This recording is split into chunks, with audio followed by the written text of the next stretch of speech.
Hello दोस्तों, यह कहानी सुने और कुछ नया सीखे। शेर की हार और वापसी। घने जंगल में एक ताकतवर शेर रहता था जिसका नाम वीर था।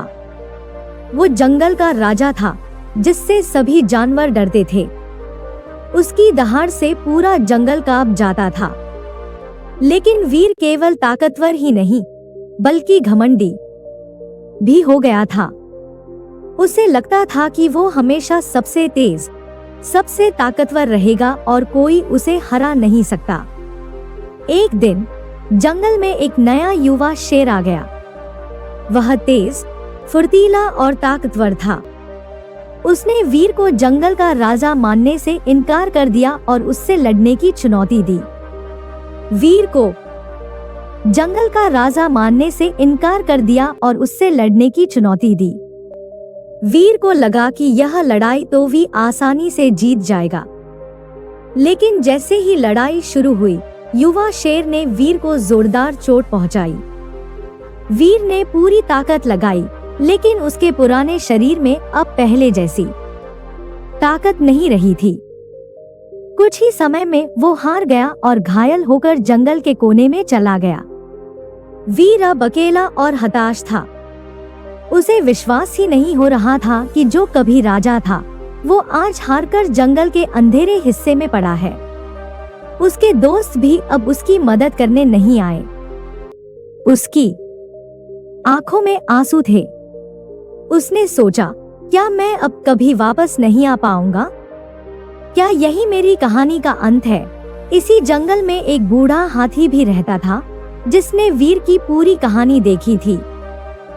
वो वीर के पास आया और बोला, तुम हार नहीं गए, तुम बस लड़ने का सही तरीका भूल गए। राजा ताकत से नहीं बल्कि धैर्य, अनुभव और समझदारी से बनते हैं। वीर ने सुना, लेकिन उसे लगा कि अब कुछ नहीं हो सकता।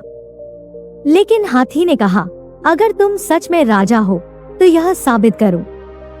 हार को अपनी ताकत बनाओ, न कि अपनी कमजोरी। वीर ने अपने पुराने अहंकार को छोड़ दिया और अपने शरीर को फिर से मजबूत बनाने का संकल्प लिया। उसने खुद को और तेज बनाने के लिए दौड़ लगाई। अपने पंजों को और ताकतवर बनाने के लिए पेड़ों पर वार किया। अपने शिकार के तरीके में बदलाव किया और नई तकनीक सीखी। अब वह पहले से भी ज्यादा फुर्तीला और समझदार हो गया था। कुछ महीनों बाद वीर ने नए शेर को फिर से चुनौती दी, लेकिन इस बार वो बिना गुस्से में आए, समझदारी और धैर्य से लड़ा। उसने अपनी ताकत को सही समय पर इस्तेमाल किया और आखिरकार युवा शेर को हरा दिया। अब वीर वापस जंगल का राजा बन चुका था, लेकिन वह अब घमंडी नहीं था। उसने सीखा कि असली ताकत केवल शारीरिक शक्ति में नहीं बल्कि धैर्य और समझदारी में होती है। एक बार हार जाने का मतलब यह नहीं कि तुम कमजोर हो। असली विजेता वही होता है जो गिरकर फिर से उठे और पहले से ज्यादा मजबूत होकर लौटे और कभी अपने आप पर घमंड ना करे। दोस्तों, अगर आपको यह कहानी अच्छी लगे तो लाइक करना और हमारे चैनल को सब्सक्राइब करना।